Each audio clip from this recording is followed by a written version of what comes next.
शेळकेंनी व्यक्त केलाय. त्यांच्याशी संवाद साधलेला आहे आमच्या प्रतिनिधींनी. पाहूयात.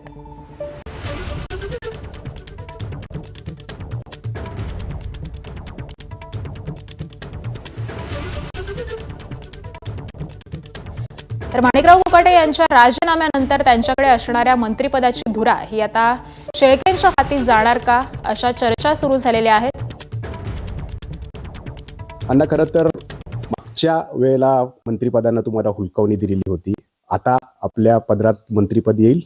आज तरी मला सांगता येणार नाही. शेवटी आमचे नेते आणि राष्ट्रवादी काँग्रेस पक्षाचे राष्ट्रीय अध्यक्ष आदरणीय अजितदादा असतील, प्रांताध्यक्ष तटकरे साहेब, भुजबळ साहेब, प्रमुख नेते मंडळी बसून यावरती निर्णय घेतील. परंतु कार्यकर्ता म्हणून राष्ट्रवादी काँग्रेस पक्षात अनेक जण इच्छुक आहेत. प्रत्येकाला वाटत असं आम्हालाही संधी मिळाली पाहिजे. परंतु दादा जो निर्णय घेतील त्या निर्णयाचं मी स्वागत करणारा कार्यकर्ता आहे. पण आता तयार आहात तुम्ही जबाबदारी घेण्यासाठी? जबाबदारी घ्यायला तयार 2024ला निवडणूक झाली त्यावेळी नाही होतो, परंतु आज लगेच असे वक्तव्य करणं मला योग्य वाटत नाहीये. पण बघूया. दादांनी विश्वास टाकला, जबाबदारी दिली तर घ्यायला तयार आहात. नाही, मी सांगितलं तुम्हाला की शेवटी पक्षाचे अनेक जण इच्छुक आहेत, अनेक काही सिनियर मंडळी आहेत.